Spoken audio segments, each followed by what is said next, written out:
यहाँ से स्टार्ट करेंगे। जो PT 360 वेब यहाँ पर है विजन है इसकी, इसमें यहाँ पर जो करंट अफेयर्स है, इसमें करंट अफेयर्स यहाँ पर पर्यावरण परिषद की यहाँ पर इन्वायरमेंट का करंट अफेयर्स है, ठीक है। और यहाँ पर जो रहेगा इसका पार्ट 3 हम लोग यहाँ पर देखेंगे। पार्ट 3 मतलब यहाँ से कि जो ये देख रहे हो टॉपिक आप, ये पहला बायोडाइवर्सिटी है, ठीक है, और क्लाइमेट चेंज इसके मैंने करा दिए थे MCQs। और यहाँ पर जो तीसरा है पोल्यूशन, इसके भी यहाँ पर हम लोग MCQs देखेंगे। पोल्यूशन के यहाँ पर टोटल 50 MCQs है, वो यहाँ पर देखेंगे। एक एक जो टॉपिक इसमें दिए हैं उन सब टॉपिक को मिलाकर के यहाँ पर 50 क्वेश्चन बनाए गए हैं, ठीक है। तो स्टार्ट करते हैं। क्वेश्चन जितने भी यहाँ पर टॉपिक हैं उन सबके MCQs करेंगे, और जब हिंदी की मैगजीन आएगी तो पूरा यहाँ पर हम लोग डिस्क्रिप्टिव में भी कुछ चीज़ें समझेंगे, ठीक है। आते हैं यहाँ पर पार्ट यहाँ पर 3 है पोल्यूशन का, ठीक है। इसको देखते हैं, काफ़ी इंपॉर्टेंट है इस बार न्यूज़ में, और बहुत ज़्यादा पोल्यूशन को लेकर के यहाँ पर एयर पोल्यूशन और यहाँ पर नॉइस पोल्यूशन को लेकर काफ़ी ज़्यादा न्यूज़ में था ये, ठीक है। आते हैं क्वेश्चन नंबर 1 से देखते हैं इसको। यहाँ से पहला क्वेश्चन है, इसमें बोले कि यहाँ पर जो बेसल रॉटरडैम है और यहाँ पर बेसल रॉटरडैम और यहाँ पर स्टॉकहोम जो है सम्मेलन, हाल ही यहाँ पर कॉप सम्मेलन में विचार करना है इसको।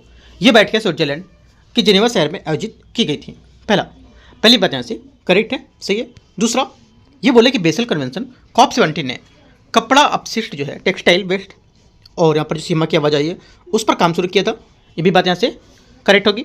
तीसरा रॉटरडैम यहाँ पर कन्वेंशन COP यहाँ पर 12 जो है उसने यहाँ पर रसायनों के कार्बोसुल्फान और यहाँ पर फ्रेंथियन को एनेक्स 3 में जोड़ा था, तीसरी भी यहाँ से करेक्ट होगा। चौथी बात है स्टॉकहोम कन्वेंशन COP12 कि यहाँ पर क्लोरोपाइरीफोस यहाँ पर और यहाँ पर 2 समूह में यहाँ पर औद्योगिक रसायनों को एनेक्स A में जोड़ा था।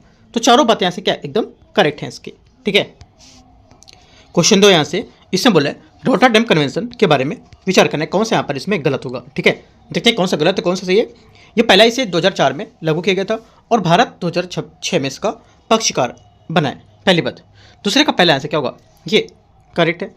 सेकंड बात है ये बोला कि इसमें 4 एनेक्स हैं जिसमें एनेक्स 3 में प्रतिबंधित रसायनों और यहाँ पर कीटनाशकों की सूची दी गई है, सेकंड बात भी यहाँ से करेक्ट है, ठीक है।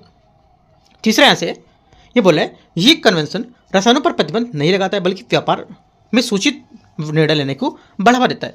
तीसरी बात क्या होगी, तीसरी बात यहाँ से स्टेटमेंट इसका करेक्ट है। चौथा बोला है कि यहाँ से ये खतरनाक कचरे की सीमा पार आवाजाही के लिए पूर्व सूचित सहमति प्रक्रिया लागू करता है। चौथी बात यहाँ से ये गलत हो जाएगी, ठीक है, क्योंकि यहाँ पर 2004 में लागू हुआ था और भारत 2006 से सदस्य बना हुआ है और ये पूर्व सूचित सहमति यहाँ पर उस पर आधारित होता है, ठीक है। तो यहाँ से ये बात इसकी गलत होगी, राइट। और यहाँ से ये रॉटरडैम कन्वेंशन है खतरनाक रसायनों कीटनाशक और अंतर्राष्ट्रीय यहाँ पर व्यापार उस पर लागू होता है, न कि खतरनाक कचरे पर। तो ये बात गलत है इसको लेकर के, ठीक है। कचरे और यहाँ पर जो ये यहाँ पर इसमें जो सहमति इसकी है, मतलब यहाँ पे जो इसका कन्वेंशन पे लागू किया गया था प्रतिबंध रासायनिक को लेकर, वो याद रखना है। रासायनिक कचरे यहाँ पर नहीं होगा इसमें, ठीक है, खतरनाक कचरे नहीं होगा इसमें, होगा रासायनिक जो कन्वेंशन थे उसको लेकर के, राइट। तो यहाँ पे डाउट नहीं होना है कि कचरे यहाँ पर इसमें नहीं शामिल करना है, ठीक है।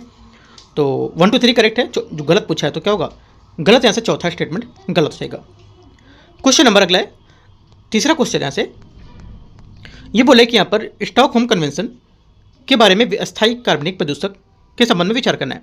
इसका उद्देश्य मनुष्यों और वन्यजीव में जमा यहाँ पर जो होने वाले स्थायी रासायनिक उसके यहाँ पर स्वास्थ्य और पर्यावरण की क्षमता रक्षा करना है इसकी, पहली बात। पहला से स्टेटमेंट क्या होगा, ये करेक्ट है। दूसरा भारत ने इसे 2006 में अनुसमर्थित रेटिफाइड किया था, सेकेंड बात भी यहाँ से करेक्ट है।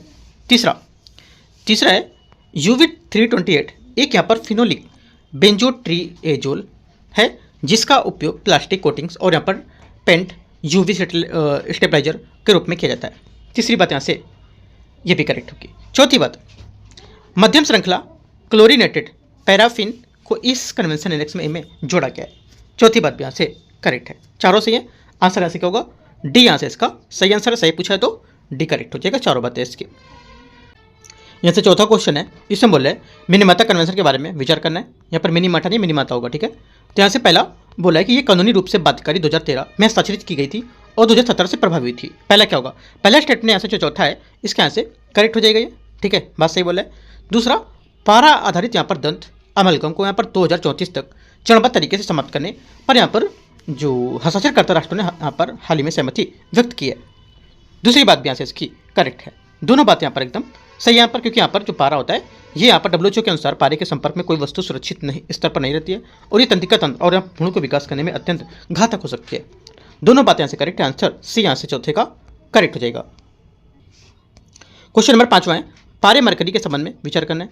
ये प्राकृतिक रूप से पाया जाने वाला भारी चांदी सफेद संक्रमण धातु है जो कमरे के तापमान पर तरल अवस्था में रहने के लिए यहाँ पर एकमात्र समान धातु है। पहली बात, पहला आंसर स्टेटमेंट इसका क्या होगा, 5वें का पहला आंसर स्टेटमेंट करेक्ट हो जाएगा। ठीक है, पहली बात यहाँ से सही है। दूसरा बोला है, पारे के संपर्क में कोई ज्ञात सुरक्षित स्तर मनुष्य के लिए नहीं होता है। एकदम सही है, क्योंकि यहाँ पर पारे के संपर्क में अगर कोई मनुष्य रहता है तो यहाँ पर एकदम सुरक्षित नहीं रहेगा। ठीक है, क्योंकि यहाँ पर कई तरह के घातक हमारे कई यहाँ पर जो रोगों के लिए घातक हो सकता है। ठीक है, तो दोनों बातें यहाँ से करेक्ट हैं। अभी आंसर इसका भी सी यहाँ से करेक्ट हो जाएगा। क्वेश्चन नंबर 6, मिनीमाता कन्वेंशन जो है उसके यहाँ पर प्रमुख परिणाम में शामिल कौन कौन से हो सकते हैं। इसमें देखो जो शामिल हो सकते हैं, एक तो यहाँ पर पारा आधारित यहाँ पर त्वचा को गोरा करने वाले उत्पाद को खत्म करने पर वैश्विक प्रयास को तेजी करना होगा, बात सही है। ठीक है, इसके परिणाम होगा ये। और यहाँ पर कारीगर और छोटे पैमाने पर खनन जो होते हैं इसको लेकर के कोई जो कार्रवाई होती है उसको मजबूत करना है। ठीक है, दोनों बातें यहाँ से करेक्ट। जैसे कि कारीगर को लेकर, जैसे कि अभी हम लोग क्या करते हैं, जो दांत है, जैसे कि भी दांत अपने अगर दांत में थोड़ा सा प्रॉब्लम हो जाता है, जैसे कीड़े लग जाते हैं, तो आप सही कराओगे तो यहाँ पर बोलते हैं चांदी भरने के लिए, है ना। पहले एक तो मसाला कुछ भरते हैं वाइट, है ना, तो उसके बाद बोलते हैं चांदी भरने के लिए। तो वहाँ पर जो चांदी भरते हैं उसको जो चांदी को गीला करते हैं या सॉफ्ट करते हैं वो पारे से करते हैं, पारे को घोल करके एकदम से निकाल के तब करते हैं, है ना। कभी अगर गए होगे तो पता होगा इसके बारे में, राइट। तो इस वजह से यहाँ पर छोटे कारीगर को लेकर यहाँ ये और दंत जो चिकित्सक होते हैं उसको भी लेकर यहाँ पर सलाह दी जाती है कि कम यूज करना है और ना के बराबर यूज करना है इसको। ठीक है, तो दोनों बातें यहाँ से करेक्ट है। आंसर 6 का सी करेक्ट होगा। Question number 7, global plastic pollution treaty के संबंध में विचार करना है। देखते हैं 2022 में अपनाए गए यूएनईए प्रस्ताव का शीर्षक प्लास्टिक प्रदूषण समाप्त करना और एक अंतर सरकारी स्तर पर बाध्यकारी साधन की ओर था। पहली बात, छात्रों का पहला स्टेटमेंट यहाँ से क्या होगा, पहली बात यहाँ से करेक्ट है, इसकी सही है, क्योंकि यहाँ पर ये इसका प्रस्ताव शीर्षक जो है ये प्लास्टिक जो पोल्यूशन है इसको समाप्त करना और एक अंतर्राष्ट्रीय जो स्तर पर बाध्यकारी साधन की ओर था, बात सही है। सेकेंड बात है, सऊदी अरब, ईरान और भारत जैसे समान विचारधारा वाले देशों ने प्लास्टिक उत्पादन पर प्रतिबंधों को स्वीकार कर लिया है। सेकेंड बात क्या होगी, सेकेंड बात यहाँ से ये गलत है, क्योंकि यहाँ पर सऊदी अरब, ईरान, चीन, भारत जैसे देशों ने प्लास्टिक उत्पादन पर सीधे प्रतिबंध का विरोध किया है और इसके बजाय कचरा प्रबंधन और रिसाइकलिंग पर अधिक जोर दिया है। ये बात गलत हो जाएगी। उच्च महत्वाकांक्षा गठबंधन में लगभग 100 देश यहाँ पर शामिल हैं। तीसरी बात यहाँ से करेक्ट होगी, 1 और 3 सही है। आंसर हो जाएगा 7 का 1 और 3 हो जाएगा, जो ये बी करेक्ट हो जाएगा इसका। यहाँ से क्वेश्चन नंबर 8 है, इसमें बोला है माइक्रो प्लास्टिक के संबंध में निम्नलिखित पर विचार करना है। माइक्रो प्लास्टिक्स का व्यास 5 मिलीमीटर तक होता है। पहला क्या होगा, पहली बात यहाँ से स्टेटमेंट इसका करेक्ट है। ठीक है, क्योंकि यहाँ पर जो माइक्रो प्लास्टिक है इसका आकार 5 मिलीमीटर इससे कम होता है। ठीक है, और ये अब मानो कि यहाँ पर जो शरीर है उसके लगभग यहाँ पर हर हिस्से जैसे कि रक्त, फेफड़े, शरीर आदि में पाए जा रहे हैं। ठीक है, तो यहाँ से पहला करेक्ट होगा। सेकेंड, ये प्राथमिक माइक्रो प्लास्टिक बड़े प्लास्टिक आइटमों से टूटने से बनते हैं। इसको यहाँ पर प्राथमिक नहीं बोलते हैं, इसको बोलते हैं द्वितीयक, सेकेंडरी बोलते हैं। जो यहाँ पर जैसे कि जो प्राथमिक होता है जैसे कि फेस वॉश, है ना, और यहाँ पर माइक्रोबीड उसमें पाए जाते हैं। तो यहाँ पर जो बड़े प्लास्टिक से टूटने से बनते हैं उनको द्वितीयक, ये सेकेंडरी यहाँ पर माइक्रो प्लास्टिक्स में शामिल होते हैं, उसको कहा जाता है सेकेंडरी, यहाँ से प्राथमिक नहीं होंगे। तीसरा, वे मानव रक्त, फेफड़े और प्लेसेंटा में पाए गए थे। तीसरी बात यहाँ से सही है, 1 और 3 सही है। आंसर यहाँ से क्या होगा, 8वें का बी स्टेटमेंट करेक्ट है। क्वेश्चन नंबर 9, भारत सरकार द्वारा प्लास्टिक प्रदूषण के नियंत्रण के लिए की गए यहाँ पर पहलों के बारे में विचार करना है। ठोस अपशिष्ट प्रबंधन नियम 2016 निर्माताओं पर प्लास्टिक कचरे के निपटान का कर्तव्य डालते हैं। पहली बात, 9वें का पहला करेक्ट है। दूसरा, प्लास्टिक अपशिष्ट प्रबंधन संशोधन नियम 2021 ने कैरी बैग की मोटाई की सीमा को 120 माइक्रोन तक बढ़ा दिया था। ये भी बात यहाँ से करेक्ट है। ठीक है, और ये 31 दिसंबर 2022 से प्रभावी भी हो गई थी। तीसरा, राष्ट्रीय पत्र अर्थव्यवस्था ढांचा 2024 में शुरू किया गया था। तीसरी बात गलत है, क्योंकि यहाँ पर राष्ट्रीय परिपत्र अर्थव्यवस्था जो ढांचा है, नेशनल सर्कुलर इकोनॉमी यहाँ पर फ्रेमवर्क, ये 2024 में नहीं बल्कि यहाँ पर सरकार द्वारा इस पर काम पहले से चल रहा है। और ये विभिन्न क्षेत्रों में जैसे टायर का क्षेत्र हो गया, है ना, बैटरी को लेकर के हो गया, इनमें विशिष्ट नियम पहले से ही अधिसूचित किए जा चुके हैं। 1 2 करेक्ट है। आंसर यहाँ से ये बात सही है। ये 10वां क्वेश्चन है, इसमें बोले बैक्टीरिया आइडोनेला जो है सकिनेसिस के संबंध में विचार करना है, स्कैसनेस के संबंध में विचार करना है। ये प्लास्टिक खाने वाला बैक्टीरिया जो यहाँ पर पीईटी पॉलीथीन टेट्रा जो टेटेप्थॉलेट को विघटित कर सकता है। पहली बात यहाँ से क्या होगी, 10वें का पहला स्टेटमेंट यहाँ से करेक्ट है।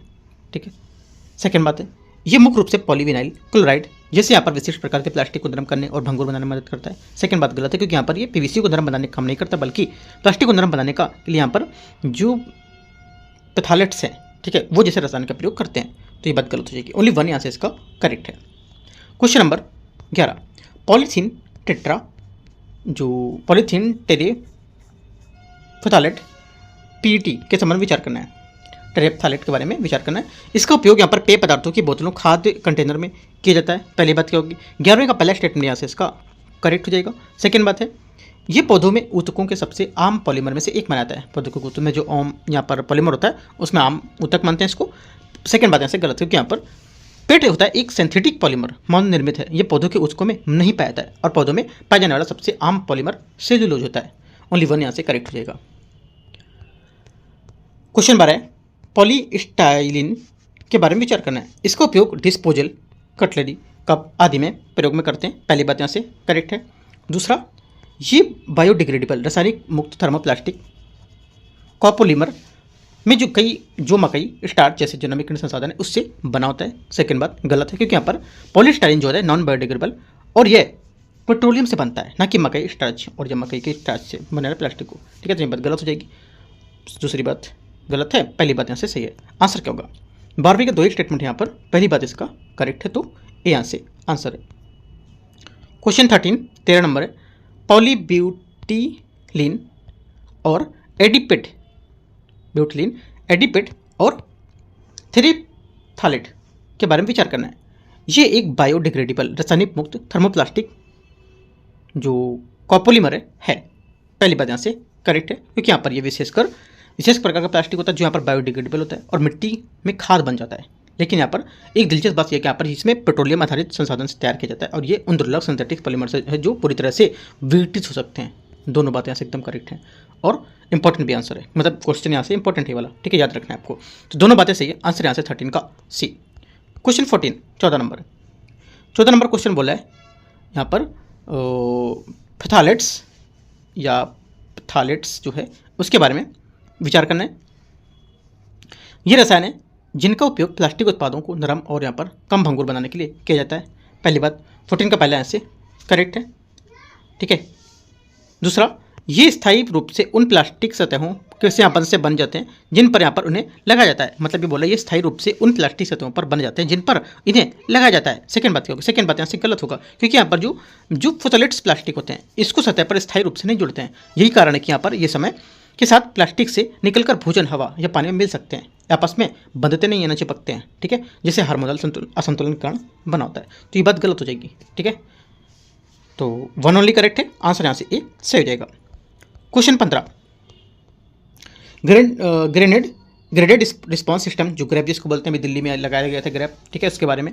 ये दिल्ली के AQI स्तर के आधार पर एक आपातकालीन प्रक्रिया तंत्र जिसे CAQM द्वारा क्रियान्वित किया जाता है। पहली बात 15 का पहला करेक्ट है, ठीक है। दिल्ली NCR में वायु प्रदूषण को बढ़ने को लेकर वायु गुणवत्ता प्रबंधन आयोग जो है CAQM उसके द्वारा ग्रैप लागू किया जाता है। इंपॉर्टेंट बात है पहली वाली। सेकेंड बात है, ग्रैप जो है लागू करने के लिए स्टेज 4 गंभीर प्लस श्रेणी से लेकर लागू करता है, जब AQI का स्तर 401 से 450 के बीच होता है। ये बात गलत है, क्योंकि यहाँ पर स्टेज 4 जो होता है ये सर्व में आता है, प्लस में तब लागू होता है जब AQI का स्तर 450 से ऊपर चला जाता है, ठीक है, इसके बीच नहीं होता है, तो गलत हो जाएगा। 401 से 450 की जो सीमा होती है इसको स्टेज 3 ये सर्व के अंतर्गत लाते हैं। ये 450 से प्लस वाला ये सर्व प्लस हो जाएगा, ठीक है, तो गलत हो गया। ओनली वन करेक्ट है, 15 का आंसर ये यहाँ से सही है। क्वेश्चन 16 है, भारत में वायु प्रदूषण की सीमा रिपोर्ट 2024-25 के बारे में विचार करना है। भारत दुनिया का 5वां सबसे प्रदूषित शहर है और दुनिया के 20 सबसे प्रदूषित शहरों में 13 भारत में। पहली बात 16 का पहला गलत है, क्योंकि यहाँ पर रिपोर्ट के अनुसार भारत का दुनिया का तीसरा सबसे पोल्यूटेड देश है ना, 5वां नहीं होगा, गलत हो जाएगा, जिसमें से बांग्लादेश, पाकिस्तान और उसके बाद यहाँ पर भारत का स्थान आता है, ठीक है। मतलब भारत से ऊपर भी बांग्लादेश सबसे ज़्यादा है ना, उसके बाद पाकिस्तान भी है, ठीक है।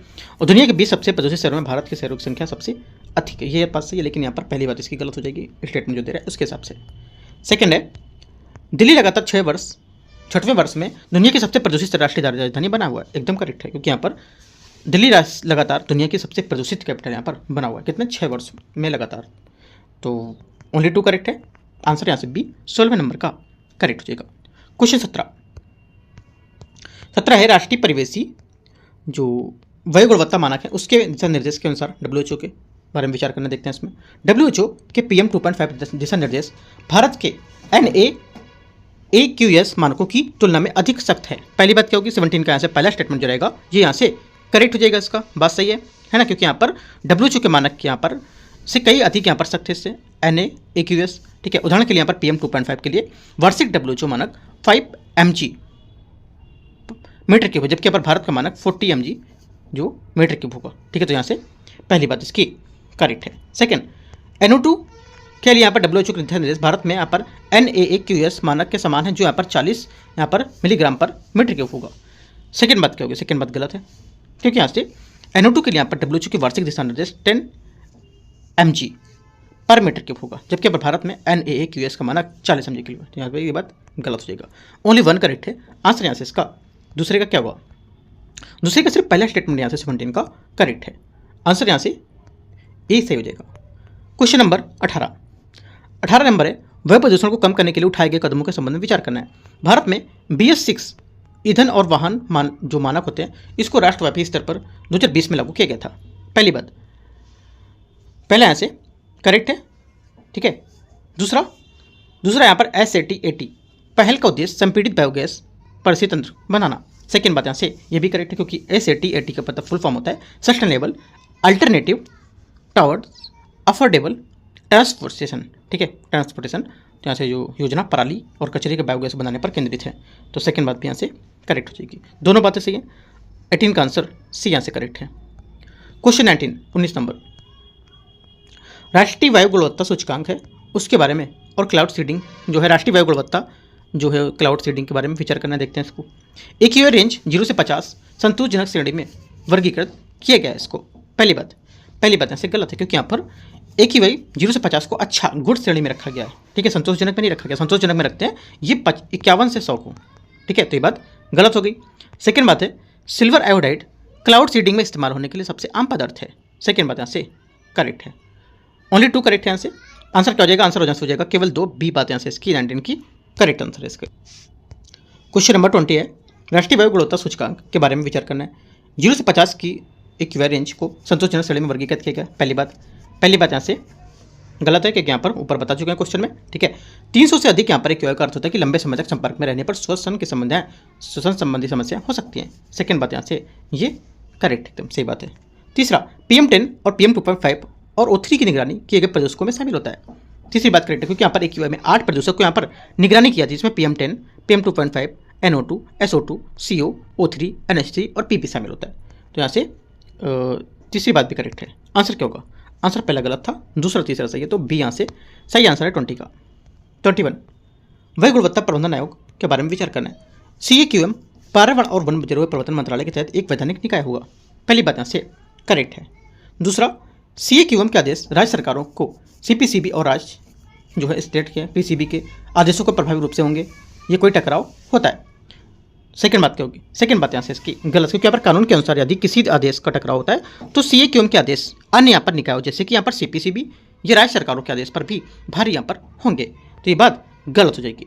ओनली 1 करेक्ट है। 21 का आंसर ए यहाँ से इससे सही हो जाएगा। क्वेश्चन 22 स्वच्छ वायु सर्वेक्षण पुरस्कार 2025 के संबंध में विचार करना है।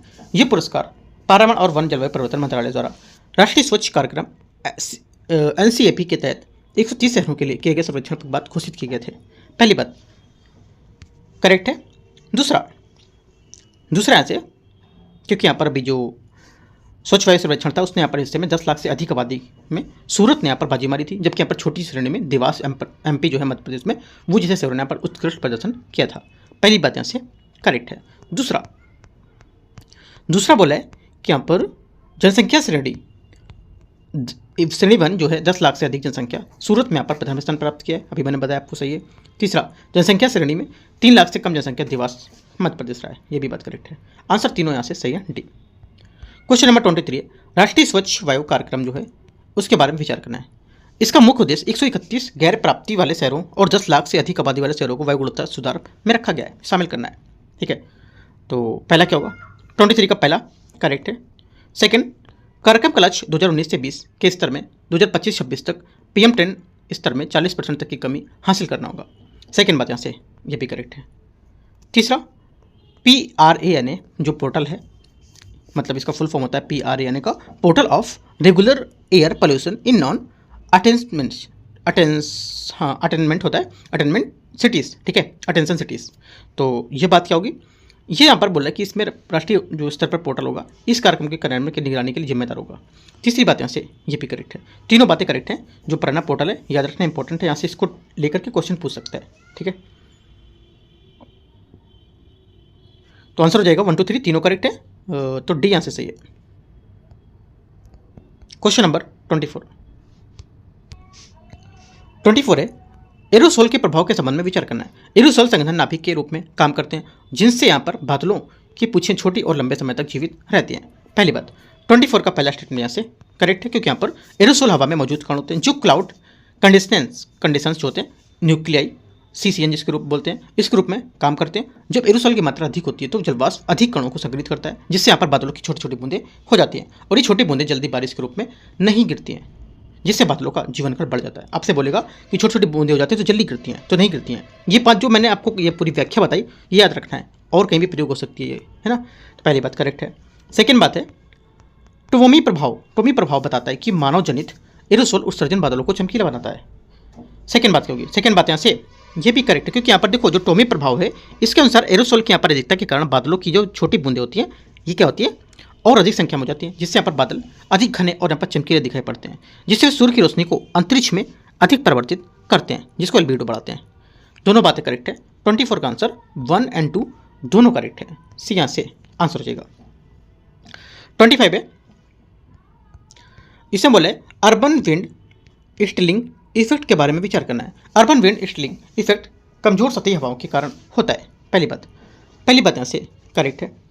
सेकंड, क्योंकि यहाँ पर शहरीकरण के कारण इमारतों की ऊंचाई घनत्व बढ़ने से जो सतही खुदरापन है, ठीक है, सरफेस यहाँ पर जो रफनेस जो आती है इसकी वो बढ़ जाती है, और जो हवा की जो गति है उसको धीमा कर देती है, जिससे यहाँ पर विंड स्टिलिंग कहा जाता है इसे। पहली बात यहाँ से करेक्ट है। सेकंड बात है, इस प्रभाव के कारण उत्तर भारत के 43% शहरों में आसपास के जो ग्रामीण क्षेत्र उसकी तुलना में एरोसोल का स्तर अधिक है।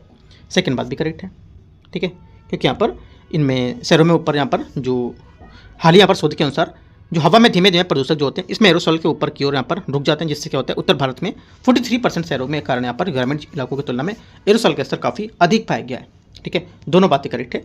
आंसर 25 का क्या हो जाएगा, सी करेक्ट हो जाएगा। 26 है, प्रदूषित नदी खंड जो है उसके बारे में विचार करना है। केंद्रीय प्रदूषण नियंत्रण बोर्ड CPCB राष्ट्रीय जल गुणवत्ता निगरानी कार्यक्रम को राज्य प्रदूषण नियंत्रण बोर्ड समिति के साथ मिलकर क्रियान्वित करता है। पहली बात 26 का पहला करेक्ट है। दूसरा, प्रदूषित नदी खंड PRS की पहचान के लिए मुख्य यहाँ पर जो मानदंड है ये है biochemical oxygen demand BOD 30.1 milligram पर लीटर से अधिक होना चाहिए। सेकेंड बात यहाँ से गलत है, क्योंकि यहाँ पर 30 जो PRS की पहचान के लिए मानदंड ये BOD का स्तर 3.0 मतलब 3 mg पर लीटर से अधिक होना चाहिए, ना कि यहाँ पर 30 mg पर लीटर से, ठीक है। तो यहाँ से ये गलत हो जाएगा, राइट। 3 mg पर लीटर से ऊपर पानी नहाने के मानक से नीचे माना जाता है, ठीक है। ओनली 1 करेक्ट है, आंसर यहाँ से सही हो जाएगा। 27 नंबर है। 27 बोला से भारत में जो नदी यहाँ पर प्रदूषण की स्थिति को कथन पर विचार करना है। यहाँ पर बोला कि प्रदूषित नदी जो खंड है उसकी बहाली के लिए मूल्यांकन रिपोर्ट 2025 के अनुसार भारत की कुल PRS संख्या 2018 में 351 से बढ़कर 2025 में यहाँ पर 296 हो गई है, 296 हो गई है। पहली बात यहाँ से गलत हो जाएगी, क्योंकि यहाँ पर आंकड़ों के अनुसार PRS की संख्या में कमी आई है, लेकिन यहाँ पर जो कथन है उसमें बढ़कर बता रहा है, तो ये बात गलत हो जाएगा 27 का पहला। दूसरा देखते हैं यहाँ से, दूसरा स्टेटमेंट है महाराष्ट्र में देश के सबसे अधिक 54 प्रदूषित नदी खंड है ना। सेकंड बात क्या होगी, सेकंड बात यहाँ से ये करेक्ट हो जाएगा, है ना। दूसरा आंसर सही, क्योंकि यहाँ पर जो महाराष्ट्र में ऐतिहासिक रूप से सबसे अधिक प्रदूषित खंड है दर्ज किए गए, इसके बाद पर गुजरात और उत्तर प्रदेश का स्थान आता है। तो ओनली 1 गलत था, है ना, 1 स्टेटमेंट गलत था, सेकंड स्टेटमेंट यहाँ से करेक्ट हो जाएगा। तो केवल तो यहाँ से आंसर है बी। 28 है, केंद्रीय प्रदूषण नियंत्रण बोर्ड CPCB के बारे में विचार करना है। CPCB जल रोकथाम और प्रदूषण नियंत्रण अधिनियम 1974 के तहत एक वैधानिक निकाय होगा। पहली बात यहाँ से करेक्ट है। दूसरा, ये पर्यावरण और वन जलवायु परिवर्तन मंत्रालय के तहत काम करेगा, ये भी बात यहाँ से करेक्ट है। तीसरा यहाँ से ये बोले सर्वोच्च न्यायालय के फैसले के अनुसार पीसीबी के यहाँ पर केवल प्रत्येक उल्लंघन के लिए दंडात्मक कार्रवाई के रूप में पार्यावाड़ी मुआवजा लगा सकते हैं या एकत्र कर सकते हैं। तीसरी बात यहाँ से गलत होगी, क्योंकि यहाँ पर जो सर्वोच्च न्यायालय और एनजीटी के दिशा निर्देश के अनुसार पीसीबी न केवल दंडात्मक कार्रवाई कर सकते हैं, बल्कि यहाँ पर प्रदूषण को रोकने के लिए प्रदूषक भुगतान सिद्धांत जो होता है उसके तहत पार्यावाड़ी मुआवजा भी वसूलते हैं और निवारक आदेश भी दे सकते हैं। ओनली 1 2 करेक्ट है आंसर यहाँ से ए बात इसकी सही है। क्वेश्चन 29, भारत में नदी कायाकल्प के यहाँ पर जो कानूनी ढांचे हैं और कार्यान्वयन है कार्यक्रम है उसको संबंध में विचार करना है। ये जल रोकथाम और प्रदूषण नियंत्रण अधिनियम 1974 केंद्रीय राज्य प्रदूषण नियंत्रण बोर्ड सीपीसीबी और एससीपीबी की स्थापना करता है। पहली बात 29 का पहला स्टेटमेंट यहाँ से करेक्ट है। सेकंड, नमामि गंगे कार्यक्रम ने गंगा कार्य योजना का स्थान लिया जिसे 1985 में लॉन्च किया गया था। सेकंड बात भी करेक्ट है। तीसरा, राष्ट्रीय नदी संरक्षण योजना किन प्रायोजित योजना है जो गंगा बेसिन को छोड़कर अन्य नदी चिन्हित पर लागू होती है। तीसरी बात भी करेक्ट हो जाएगी। ठीक है, तीनों बातें यहाँ से इसकी करेक्ट है। आंसर क्या होगा 29 का डी आंसर का स्टेटमेंट सही, क्योंकि यहाँ पर ये क्या है, केंद्र प्रायोजित योजना है और योजना में जो गंगा या पर उसकी सहायक नदी है उसको छोड़कर नमामि गंगे के तहत आती है। ये देश की अन्य नदियों को लेकर प्रदूषण कम करने के लिए राज्य की सहायता प्रदान करेगी। ठीक है, तो तीनों बातें करेक्ट है, 1 2 3 आंसर डी सही है। क्वेश्चन नंबर 30 है, विलवणीकरण औद्योगिक पर यहाँ पर विचार करना है। ये थर्मल तकनीकी में खारे पानी को गर्म किया जाता है और शुद्ध पानी बनाने के लिए संघनित भाप जो होती है उसमें एकत्र की जाती है। पहली बात क्या होगी, 30 का पहला स्टेटमेंट यहाँ से करेक्ट है। सेकंड, मेम्ब्रेन तकनीकी मुख्य रूप से समुद्री जल विलवणीकरण के उपयोग के लिए ली जाती है या की जाती है। सेकंड बात भी करेक्ट है, क्योंकि यहाँ पर जो मेम्ब्रेन तकनीक है विशेष रूप से रिवर्स ऑस्मोसिस आरओ जिसको बोलते हैं, वर्तमान में समुद्री जल को मीठा बनाने के लिए दुनिया भर के सबसे अधिक उपयोग की जाने वाली तकनीकी होती है। आंसर क्या होगा, दोनों बातें करेक्ट है। 30 का आंसर यहाँ से सी 1 2 करेक्ट है। 31, मेम्ब्रेन तकनीकी के गुण के दोष के संबंध में विचार करना है। मेम्ब्रेन तकनीकी पर्यावरण अनुकूल और यहाँ पर कम जगह की आवश्यकता होती है इसकी। पहली बात यहाँ से स्टेटमेंट इसका करेक्ट है, क्योंकि थर्मल प्लांट की तुलना में आरओ जैसे मेम्ब्रेन प्लांट कम ऊर्जा लेते हैं और यहाँ पर नवीकरणीय ऊर्जा से जुड़े हो सकते हैं और कम जगह भी घेरते हैं। पहली बात यहाँ से स्टेटमेंट 31 का करेक्ट हो जाएगा यहाँ से। सेकंड बात है, इसमें बोला है मेम्ब्रेन जो तकनीकी होती है ये संदूषण की संभावना अधिक होती है यहाँ पर, और यहाँ से सेकंड बात यहाँ से जो है इसमें यहाँ पर जो बोला कि झिल्ली अपशिष्ट निपटाने उसको लेकर चुनौतियाँ इसमें होती हैं। सेकंड बात क्या होगी, सेकंड बात यहाँ से ये भी करेक्ट है। ठीक है, पहला और दूसरा दोनों करेक्ट है, क्योंकि यहाँ पर इसमें सबसे बड़ी चुनौती की मेम्ब्रेन जो फाउलिंग होता है झिल्ली को गंदा कर देता है, जिसमें यहाँ पर कार्य क्षमता घटती है और साथ ही इस्तेमाल की गई झिल्लियों को निपटान भी एक बड़ी पर्यावरणीय चुनौती होती है। दोनों बातें यहाँ से करेक्ट है। 31 का आंसर सी बात यहाँ से करेक्ट है, दोनों यहाँ से सही है। 32 नंबर क्वेश्चन है, खतरनाक और अनअपशिष्ट हैं उसके बारे में विचार करना है। खतरनाक और अनअपशिष्ट प्रबंधन सीमा पार आवाजाही संशोधन नियम 2025 को पर्यावरण और वन जलवायु परिवर्तन मंत्रालय ने द्वारा 1 अप्रैल 2026 से लागू किया जाएगा। पहली बात यहाँ से गलत होगी, क्योंकि यहाँ पर ये जो संशोधन नियम आमतौर पर तत्काल या वित्तीय वर्ष की शुरुआत से प्रभावी होते हैं, ना कि 1 अप्रैल 2026 से ये प्रभावी होंगे, तो ये बात गलत हो जाएगी। सेकेंड, ये नियम गैर लौह धातुओं के स्क्रैप के लिए एक व्यापक विस्तारित निर्माता उत्तरदायित्व ईपीआर ढांचा पेश करेंगे। सेकंड बात क्या होगी, सेकंड बात यहाँ से इसकी स्टेटमेंट करेक्ट हो जाएगा, क्योंकि यहाँ पर हाल ही संशोधन में यहाँ पर गैर लौह धातुएं जो होती हैं, ठीक है, इनमें जैसे एल्युमिनियम, तांबा, कचरे जो होते हैं ये सब यहाँ पर इसमें पेश किए जाएंगे। सेकंड बात यहाँ से करेक्ट हो जाएगी इसकी। पहला गलत है, दूसरा सही। तीसरा, भारत में ई कचरा प्रबंधन जो संचालन है नियम 2011 में पहली बार ईपीआर की अवधारणा में पेश की गई थी। तीसरी बात क्या होगी, तीसरी बात यहाँ से करेक्ट है। आंसर क्या होगा, 2 और 3 यहाँ से सही है। 32 का आंसर जो जाएगा ये बी करेक्ट है। 33 है, विस्तारित निर्माता उत्तरदायित्व जो है ईपीआर प्रमाण पत्र की जो वैधता है उसके संबंध में विचार करना है।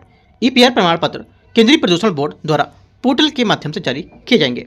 पहली बात 33 का पहला स्टेटमेंट यहाँ से करेक्ट है। सेकंड है, ईपीआर प्रमाण पत्र की वैधता जारी होने के वित्तीय वर्ष के अंत से 2 वर्ष होती है। सेकंड बात यहाँ से गलत है, क्योंकि यहाँ पर ईपीआर प्रमाण पत्र की वैधता आमतौर पर उस वित्तीय वर्ष के अंत में होती है जिसमें यहाँ पर उन्हें जारी किया गया है, ताकि वार्षिक यहाँ पर लक्ष्य होते हैं उसकी गणना सटीक रहे और 2 वर्ष की मानक अवधि नहीं होती है इसके। ये गलत हो जाएगा। आंसर क्या है, ओनली 1 करेक्ट हो जाएगा, तो ये यहाँ से सही आंसर है। 34 नंबर है, देखते हैं। WHO global conference on air pollution and health के बारे में विचार करना है। WHO global conference on air health pollution and health का प्रायोजन WHO, कोलंबिया और अन्य संयुक्त राष्ट्र एजेंसियां जो हैं जैसे UNEP, WMO और इधर संयुक्त रूप से किया जाता है। पहली बात यहाँ पर 34 का करेक्ट हो जाएगा। सेकंड, इस सम्मेलन में 50 से अधिक देशों ने 2040 तक वायु प्रदूषण के स्वास्थ्य प्रभाव को 50% तक कम करने का लक्ष्य को साझा करने की प्रतिबद्धता जताई है। सेकेंड बात यहाँ से गलत हो जाए, क्योंकि यहाँ पर ये इसमें यहाँ पर सम्मेलन में कई प्रतिबद्धताएं जताई गई थी, जैसे कि 2040 तक 50% कमी करेगा, ठीक है, और कोई विशिष्ट संख्यात्मक सभी लक्ष्य को लेकर 50 देशों में साझा करेगा। साझा यहाँ पर कुछ नहीं, ऐसा नहीं था, और लक्ष्य अधिक व्यापक होंगे WHO की वायु गुणवत्ता दिशा निर्देश के अनुसार, ठीक है। तो यहाँ पर 50 देशों में साझा के रूप में स्थापित करना, ऐसा कुछ नहीं बताया गया था, ठीक है, तो गलत हो जाएगा। ओनली वन बात यहाँ से करेक्ट है, पहली वाली। 35 है स्मोक ईटिंग टेक्नोलॉजी के बारे में विचार करना है। स्मोक ईटिंग टेक्नोलॉजी में सड़कों पर फोटोकैटालिटिक कोटिंग्स का उपयोग किया जाता है, जिसमें यहाँ पर इसका उद्देश्य होता है कि सार्वजनिक स्थानों पर नाइट्रोजन ऑक्साइड NO2 हानिकारक हाइड्रोकार्बन को कम करना। पहला 35 का पहला स्टेटमेंट यहाँ से करेक्ट है। सेकेंड बात है, ये तकनीकी मुख्य रूप से अवरक्त यहाँ पर जो इंफ्रारेड होती हैं वो प्रकाश के तहत उत्प्रेरक के रूप में एल्युमिनियम ऑक्साइड को कोटिंग्स का उपयोग करके काम करती हैं। सेकेंड बात यहाँ से गलत है, क्योंकि ये तकनीकी जो होती है मुख्य रूप से पराबैंगनी UV प्रकाश के तहत यहाँ पर काम करती है और अवरक्त से नहीं, और यहाँ पर ये टाइटेनियम ऑक्साइड का उपयोग होता है, एल्युमिनियम ऑक्साइड का नहीं होता है। ओनली वन करेक्ट है, ए यहाँ से आंसर है। 36 है ग्लोबल आउटलुक यहाँ पर जो काउंसिल है ऑन वाटर के बारे में विचार करना है। Global outlook council on water को दक्षिण अफ्रीका के राष्ट्रपति द्वारा G20 प्रेसिडेंशियल लेगेसी पहल के रूप में लॉन्च करने की घोषणा की गई है। पहली बात यहाँ से करेक्ट है। सेकंड, इस पहल का मुख्य उद्देश्य स्वच्छ ऊर्जा के लिए ऊर्जा पहुंच के लिए कार्रवाई में तेजी लाना। सेकंड बात यहाँ से ये गलत, क्योंकि यहाँ पर इसका मुख्य उद्देश्य होगा कि सुरक्षा, वाटर यहाँ पर सिक्योरिटी और टिकाऊ जल प्रबंधन, न कि यहाँ पर स्वच्छ ऊर्जा पहुंच, और स्वच्छ ऊर्जा के लिए यहाँ पर अन्य पहले जैसे कि ISA वो सक्रिय है, तो ये बात गलत हो जाएगी। ओनली वन यहाँ से 36 का करेक्ट होगा। 37 है ग्लोबल वाटर पार्टनरशिप के बारे में विचार करना है। ग्लोबल वाटर पार्टनरशिप एक बहु हितधारक कार्रवाई नेटवर्क है और अंतर सरकारी संगठन है जो जल संसाधनों के न्याय संगत, टिकाऊ और कुशल प्रबंधन के लिए समर्पित होगा। पहली बात यहाँ से करेक्ट है। सेकेंड, GWP जो है ये परिवर्तन एजेंडा 2025 तक जल सुरक्षा के लिए यहाँ पर $15 बिलियन जुटाने का लक्ष्य रखता है। सेकेंड बात भी करेक्ट, ताकि यहाँ पर जलवायु परिवर्तन के प्रभावों का मुकाबला किया जा सके। दोनों बातें सही है, answer C। 38 river cities alliance के बारे में विचार करना है। रिवर सिटीज अलायंस RCA आवास और शहरी मामलों के मंत्रालय की एक संयुक्त पहल है। 38 का पहला स्टेटमेंट यहाँ से करेक्ट है, ठीक है, और इसका उद्देश्य होगा कि नदियों के किनारे जो बसे शहर है उसको सतत नदी प्रबंधन के लिए एक मंच पर लाना। पहली बात करेक्ट हो जाएगी। सेकंड बात यहाँ से इसकी सेकंड बात है शहरी नदी प्रबंधन योजना URMP ढांचा राष्ट्रीय शहरी मामले और संस्थान जो हैं और राष्ट्रीय स्वच्छ गंगा मिशन है उसमें लॉन्च किया गया था। सेकेंड बात यहाँ से 38 का ये भी करेक्ट है। दोनों बातें यहाँ से एकदम सही है। आंसर क्या होगा? रिवर सिटी अलायंस के बारे में दोनों बातें करेक्ट है। आंसर यहाँ से सही है, C। 39 dump site remediation accelerator programme DRAP के बारे में विचार करना है। ड्रैप जो है ये इसका उद्देश्य सितंबर 2026 तक शून्य लक्ष्य डंप साइट लक्ष्य को प्राप्त करना होगा। पहली बात यहाँ से करेक्ट है, ठीक है, और यहाँ पर सितंबर 2026 तक पुराने जो कचरे पहाड़ हैं उन सबको यहाँ से खत्म करके शून्य डंप साइट हासिल करना, बात करेक्ट है। सेकेंड बात है ड्रैप के तहत विरासत अपशिष्ट परियोजनाओं के लिए उत्तर पूर्वी राज्यों के लिए पात्रता की कोई न्यूनतम सीमा नहीं है। एकदम सही है, क्योंकि यहाँ पर उत्तर पूर्वी राज्यों में पहाड़ी क्षेत्रों के लिए पात्रता नियम में छूट दी गई ताकि वे बिना किसी बड़ी बाधा के इस कार्यक्रम का लाभ उठा सकें। दोनों बातें करेक्ट है। आंसर 39 का C यहाँ से सही हो जाएगा। क्वेश्चन नंबर 40 देखते हैं यहाँ से डंप साइट प्रबंधन और राष्ट्रीय स्तर का प्रदूषण प्रतिक्रिया के अभ्यास को लेकर विचार करना है। देखते हैं। पहला, बायोमाइनिंग एक प्रमुख तकनीक है जिसमें डंप साइट को एक प्राकृतिक वातावरण जैसे पार्क में बदलना शामिल होगा। पहली बात 40 का पहला गलत है, क्योंकि यहाँ पर डंप जो बायोमाइनिंग है ये वह प्रक्रिया होती है जिसमें सूक्ष्म जीवों का उपयोग करके कचरे से मूल्यवान खनिज तत्वों को निकाला जाता है और पुराने कचरे को उपचार किया जाता है। डंप साइट को पार्क में बदलने की प्रक्रिया को लैंडफॉल जो कैपिंग कहते हैं। पहली बात गलत है। दूसरा, भारतीय तटरक्षक बल का राष्ट्रीय यहाँ पर स्तर का जो प्रदूषण है ये प्रक्रिया अभ्यास एक वार्षिक अभ्यास होगा। सेकेंड बात गलत है, क्योंकि यहाँ पर नेट पोलरेक्स राष्ट्रीय स्तर का प्रदूषित प्रक्रिया अभ्यास एक द्विवार्षिक अभ्यास होता है, वार्षिक नहीं होता है। दोनों बातें यहाँ से गलत है। आंसर क्या होगा? आंसर हो जाएगा 40 नंबर का करेक्ट आंसर। कोई यहाँ पर स्टेटमेंट सही नहीं है, D। क्वेश्चन नंबर 41 देखते हैं। ग्राउंड लेवल ओजोन के बारे में विचार करना है। देखते हैं। केंद्रीय प्रदूषण नियंत्रण बोर्ड CPCB की रिपोर्ट के अनुसार दिल्ली राष्ट्रीय राजधानी क्षेत्र उच्च ओजोन प्रदूषण को सबसे अधिक प्रभावित बताता है। पहली बात यहाँ से क्या होगा, पहली बात यहाँ से करेक्ट है, क्योंकि यहाँ पर ओजोन को द्वितीयक प्रदूषक को जो सूरज की रोशनी NOx और यहाँ पर VOC के बीच रासायनिक सक्रियता बनाता है और दिल्ली में गर्मियों को लेकर उच्च ओजोन का स्तर को लेकर काफ़ी ज़्यादा प्रभावित होता है। ठीक है, सेकेंड बात है GLO एक द्वितीयक अल्पकालिक प्रदूषक है जो मुख्य रूप से नाइट्रोजन ऑक्साइड और वापसील जो कार्बनिक यौगिक हैं उसके बीच यहाँ पर प्रक्रिया को बनाता है। ये भी बात यहाँ से सही अभी मैंने बताया आपको।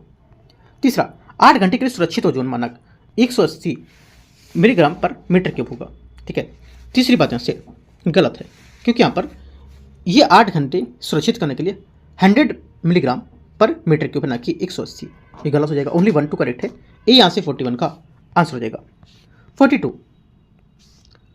भारत में भारी धातु प्रयोग या प्रदूषण के संबंध में विचार करना है। भारी धातु में गैर अपघटनी होती हैं जो दशकों के समय तक मिट्टी में जमा हो जाती हैं। ठीक है, जो जमा रहती हैं। पहली बात क्योंकि 42 का पहला स्टेटमेंट यहाँ से करेक्ट है, सही है, क्योंकि यहाँ पर भारी धातुओं जैसे कि कैडमियम, लेड, मरकरी पर्यावरण से नष्ट नहीं होती हैं। इंपॉर्टेंट बात है, कैडमियम एक संभावित मानव कार्सिनोजन है जो किडनी और हड्डियों को नुकसान पहुंचाया जा सकता है इससे। ये भी बात सही है, क्योंकि यहाँ पर काफ़ी अंगों को नुकसान पहुंचाती हैं ये। तीसरी बात है, भारी धातुओं के प्रदूषण से स्रोतों में केवल औद्योगिक गतिविधियाँ शामिल होंगी। तीसरी बात गलत है, क्योंकि यहाँ पर इनके स्रोत केवल औद्योगिक नहीं बल्कि यहाँ पर एक कृषि को लेकर उर्वरक, खनन, प्राकृतिक भूगर्भीय प्रक्रियाओं में से भी मिट्टी और पानी में पहुँच सकते हैं। ओनली 1 2 करेक्ट है, आंसर 42 का ए। 43 है, द्वितीयक प्रदूषक के संबंध में निम्नलिखित कथन पर विचार करना। देखते हैं इसको। द्वितीयक प्रदूषक प्राथमिक प्रदूषकों के बीच या प्राथमिक यहाँ पर प्रदूषक अन्य वायुमंडलीय घटकों के बीच रासायनिक जो भौतिक अंतरक्रियाएं उसके कारण वातावरण में बनते हैं। पहली बात क्या होगी, 43 का पहला स्टेटमेंट यहाँ से करेक्ट है, सही है पहला। दूसरा, ozone O3 sulphuric acid H2SO4 और नाइट्रिक अम्ल HNO3 द्वितीयक प्रदूषक के एग्जाम्पल होंगे। सेकेंड बात यहाँ से ये भी करेक्ट है। तीसरा यहाँ पर है centre for research on energy and clean air जो सेरिया जिसको बोलते हैं सेरिया SREA के एक अध्ययन में पाया गया कि यहाँ पर द्वितीयक प्रदूषक भारत में PM 2.5 प्रदूषण लगभग 1/3 हिस्सा होता है। ठीक है, तीसरी बात क्या होगी, तीसरी बात भी यहाँ से इसकी करेक्ट है। तीनों बात यहाँ से एकदम करेक्ट है, आंसर यहाँ से क्या होगा 1 2 3 द्वितीयक प्रदूषक के बारे में तीनों बातें एकदम करेक्ट हो जाएंगी। D number. ठीक है, बाकी देखो इसका जो डीप में व्याख्या हम लोग करेंगे कब, जब ये मैगजीन आ जाएगी पूरी तो हम लोग डीप में समझेंगे इसकी चीज़ें। ठीक है, एक तरह से क्वेश्चन का फ्रेम और पैटर्न आप सीख सकते हो, क्या क्वेश्चन आगे बन सकते हैं एग्जाम में। राइट, क्वेश्चन नंबर 44 है, पर और पॉलीफ्लोरो एल्किल पदार्थ इसके बारे में विचार करना है। इसको थोड़ा सा फिगर दिखा देते हैं, मैंने फिगर भी यहाँ पर अपलोड किया है इसमें 44 में। ये देखो पूरा इसका फिगर दे रखा है ना, फिगर मैं दे दूँगा PDF तो वहाँ से इसको आप देख पाओगे। फिगर थोड़ा सा देखो, उसके बाद क्वेश्चन को करते हैं, है ना। आते क्वेश्चन में पर और यहाँ पर पॉलीफ्लोरो एल्किल पदार्थ है उसके बारे में विचार करना। इसके संबंध में देखते हैं, यहाँ पर ये बोला PFAS में कार्बन फ्लोरीन बॉन्ड होते हैं जो बहुत मजबूत होते हैं और आसानी से नीचा नहीं होने देते हैं। पहली बात 44 का पहला स्टेटमेंट करेक्ट है। दूसरा, इन रसायनों का उपयोग केवल कुकवेयर और खाद्य पैकेजिंग के उपयोग में करते हैं। सेकेंड बात गलत है, क्योंकि यहाँ पर इनका उपयोग कुकवेयर में नहीं होता है, इनका उपयोग अग्निशमन झाग जो होती है उसमें करते हैं, वाटरप्रूफ कपड़े, इलेक्ट्रॉनिक्स और जो औद्योगिक प्रक्रियाओं से उसमें व्यापक रूप से करते हैं।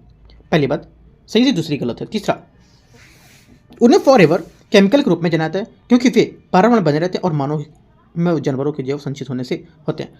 तीसरी बात भी करेक्ट है, 1 और 3 करेक्ट है। आंसर क्या होगा, आंसर हो जाएगा आपका 44 का 1 और 3 44 का आंसर हो जाएगा आपका सी नंबर होना चाहिए। हाँ, सी आंसर करेक्ट है। क्वेश्चन नंबर आते हैं 45 में। आप फिगर को देख सकते हो, फिगर के अकॉर्डिंग आपको यहाँ से क्वेश्चन करना रहेगा। ठीक है, क्वेश्चन नंबर 45 है। 45 है, ग्रीन क्रैकर्स हरित पटाखों के संबंध में विचार करना है। इसमें बेरियम पदार्थ नहीं होता जिसका उपयोग पटाखों में हरा रंग जोड़ने के लिए किया जाता है। पहली बात 45 का पहला स्टेटमेंट यहाँ से करेक्ट है। ठीक है, क्योंकि यहाँ पर सुप्रीम कोर्ट के आदेशानुसार ग्रीन पटाखों में बेरियम साल्ट का उपयोग यहाँ पर क्या किया गया था, प्रतिबंधित किया गया था। ठीक है, तो यहाँ से क्योंकि यह अत्यधिक विषैला होता है। सेकंड, वे पोटेशियम नाइट्रेट का उपयोग ऑक्सीडेंट के रूप में नहीं करते हैं। सेकंड बात गलत है, क्योंकि यहाँ पर ग्रीन पटाखों में पोटेशियम नाइट्रेट और एल्यूमिनियम का उपयोग कम मात्रा में किया जा सकता है, लेकिन इसके निर्माण में इसका प्रयोग करते हैं कि वे ऑक्सीडेंट के रूप में काम करें और धूल को दबा सकें। ठीक है, वे कम से कम 30% उत्सर्जन को कम करते हैं और इन्हें CSIR द्वारा नीरी लोगों द्वारा पहचाना जाना और प्रमाणित करना शामिल होता है या प्रमाणित किया जाना जाता है। तीसरी बात करेक्ट है, आंसर क्या होगा 1-3 करेक्ट है, आंसर यहाँ से सी स्टेटमेंट 45 का करेक्ट हो जाएगा आंसर इसका। यहाँ से 46 नंबर क्वेश्चन है, ताज ट्रेपेजियम जोन के बारे में विचार करना है। ये यहाँ पर लगभग 10,400 वर्ग किलोमीटर क्षेत्र में फैला हुआ है और यहाँ पर इसमें से 3 विश्व धरोहर स्थल शामिल है। पहली बात 46 का पहला स्टेटमेंट यहाँ से करेक्ट है। सेकंड TTZ प्राधिकरण का गठन और पर्यावरण संरक्षण अधिनियम 1986 के तहत यहाँ पर किया गया था, ये भी बात यहाँ से करेक्ट हो जाएगी।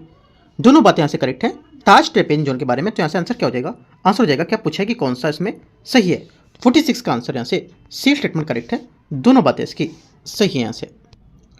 47 है पर्यावरणीय प्रवाह ई फ्लो के बारे में विचार करना है। ई फ्लो जल प्रवाह की मात्रा, समय और गुणवत्ता को संदर्भित करता है कि यहाँ पर जो ताजे पानी की पारिस्थितिक तंत्र उसको बनाए रखने के लिए आवश्यक होगा। पहला 47 का पहला स्टेटमेंट यहाँ से क्या होगा, ये पहली बात करेक्ट है। दूसरा बांधों जैसे कि यहाँ पर व्यापक मानवीय हस्तक्षेप का नदियों के जो पारिस्थितिक संतुलन है उस पर कोई महत्वपूर्ण प्रभाव नहीं पड़ता है, सेकंड बात भी यहाँ से करेक्ट हो जाएगा। ठीक है, दोनों बातें यहाँ से एकदम करेक्ट है। 47 का आंसर यहाँ से भी एकदम करेक्ट है, सी बात यहाँ से इसकी सही है। हम लोग इसको डिस्क्रिप्टिव में पढ़ेंगे, जब इसकी मैगजीन आ जाएगी तो एक एक चीज़ यहाँ पर वो पढ़ेंगे। ठीक है, अब यहाँ पर क्वेश्चन को सॉल्व करते हैं। क्वेश्चन नंबर 48 है फ्लू गैस डिसल्फ्राइजेशन के बारे में विचार करना है।